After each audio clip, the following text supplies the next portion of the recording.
सभी भक्तों को, धर्म प्रेमी श्रद्धालुओं को सादर जय श्री कृष्ण। सभी भक्तों के विशेष आग्रह पर 10-5 मिनट का ये वीडियो आप सभी भक्तों के लिए भेजा जा रहा है। अभी तो मैं वृंदावन आश्रम पर ही हूँ। बाहर जब कार्यक्रमों में जाऊँगा उस समय थोड़ा लंबा और अधिक समय का प्रवचन आप सब भक्तों को श्रवण करने को प्राप्त होगा। अभी तो 8-10 मिनट का कुछ आध्यात्मिक चैप्टर, छोटा सा प्रसंग आप सभी भक्तों को भेजा जाएगा।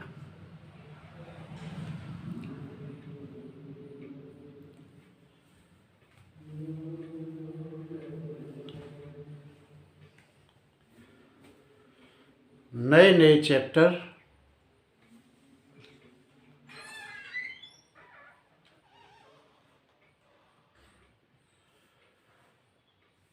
पर प्रवचन किया जाएगा। आज का प्रसंग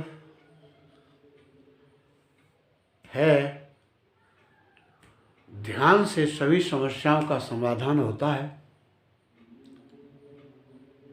ध्यान माने स्वेच्छा से मृत्यु में प्रवेश। ध्यान माने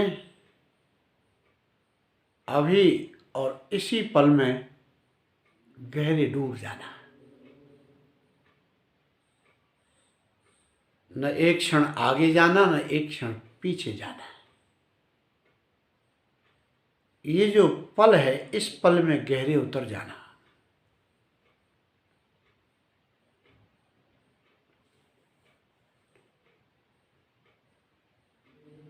ध्यान के बिना हम पूर्ण आनंद को प्राप्त नहीं हो सकते। समस्याएं बाहर नहीं है, समस्याएं हमारे भीतर है। बाहर समस्याएं दिखाई पड़ती हैं, समस्याएं भी हमारे भीतर हैं और समाधान भी हमारे भीतर है। स्वयं को जाने बिना जीना कोई जीना नहीं होता।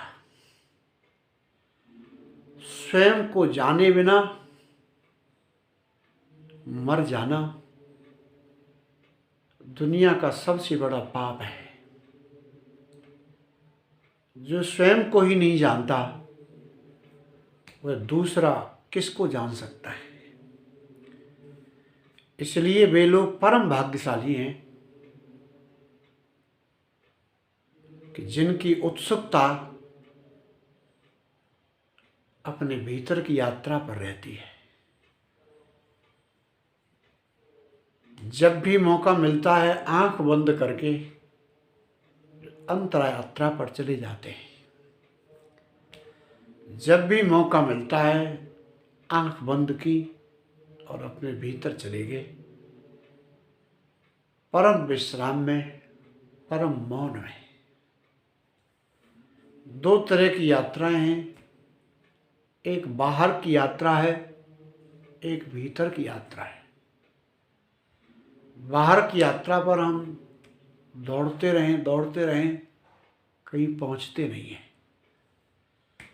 बाहर की दुनिया में हम दौड़ते बहुत हैं और पहुंचते कहीं नहीं है।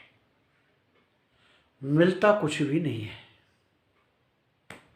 केवल अशांति प्राप्त होती है, केवल बेचैनी प्राप्त होती है, केवल परेशानी प्राप्त होती है, केवल संताप प्राप्त होता है। और आंख बंद करके जब हम अंतर यात्रा पर जाते हैं, भीतर की यात्रा पर जाते हैं, तो हम स्वयं के पास पहुंचते हैं, साक्षी के पास पहुंचते हैं। भीतर की यात्रा अनंत है और हम समाधि को उपलब्ध हो जाते हैं। अशांति जब भी आती है बाहर से आती है, दुख जब भी आता है बाहर से आता है, तनाव जब भी आता है बाहर से आता है, संताप जब भी आता है बाहर से आता है, आनंद जब भी आता है हमारे भीतर से आता है, शांति जब भी आती है हमारे भीतर से आती है, विश्राम जब भी आता है भीतर से आता है। ज्यों ज्यों हम हमारे पास होते हैं त्यों त्यों हम विश्राम में होते हैं।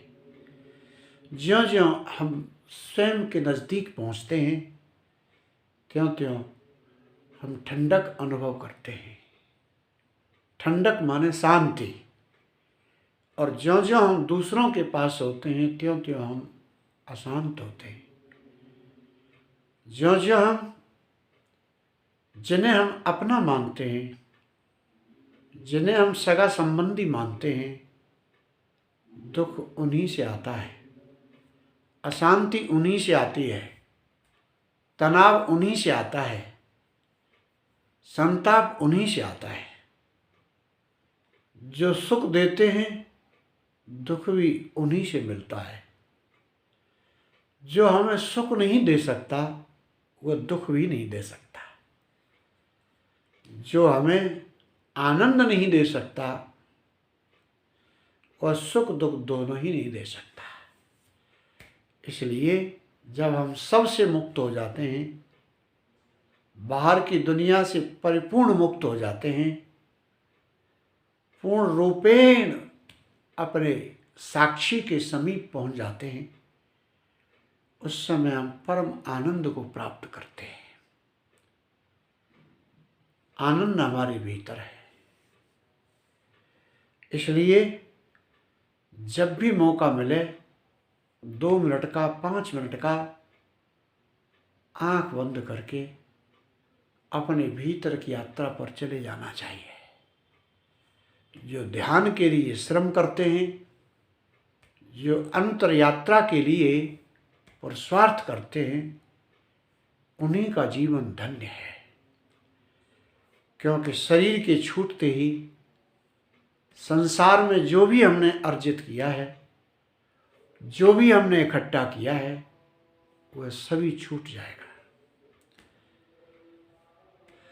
वह कोई धन नहीं होता जिसे मृत्यु छीन लेती है।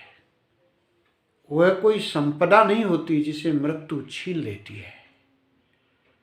शरीर के छूटते ही जो छूट जाता है, पराया हो जाता है, वह धन नहीं होता है। धन तो वह होता है जिसे मृत्यु भी नहीं छीन सकती।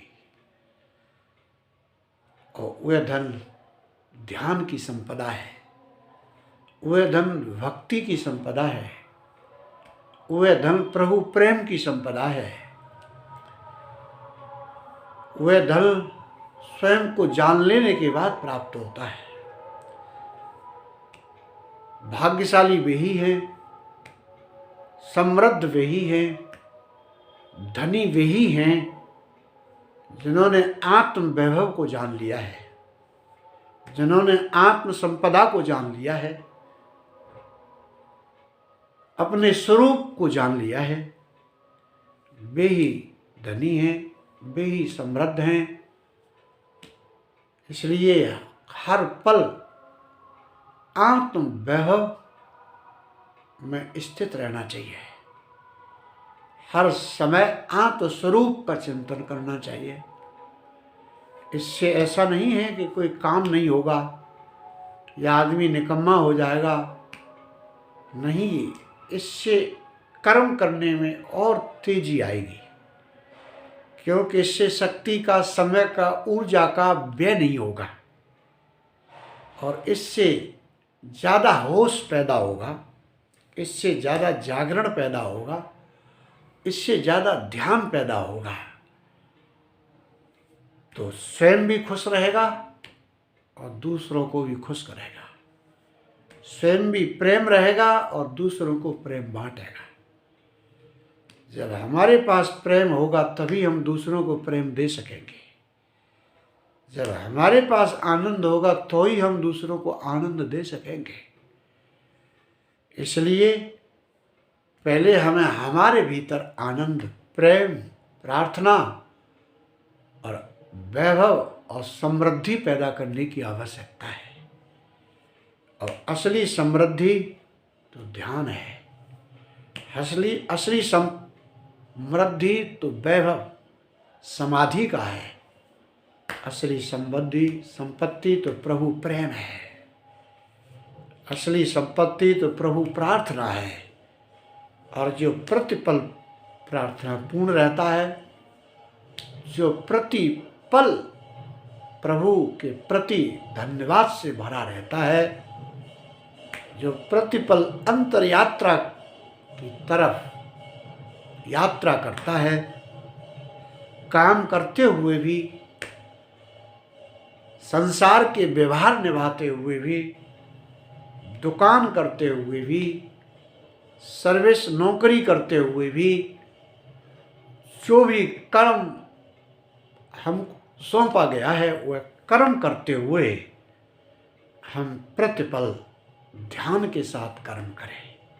जो भी कर्म करें, जो भी कृत्य करें, जो भी काम हमें सौंपा गया है उसे ध्यान बना लें,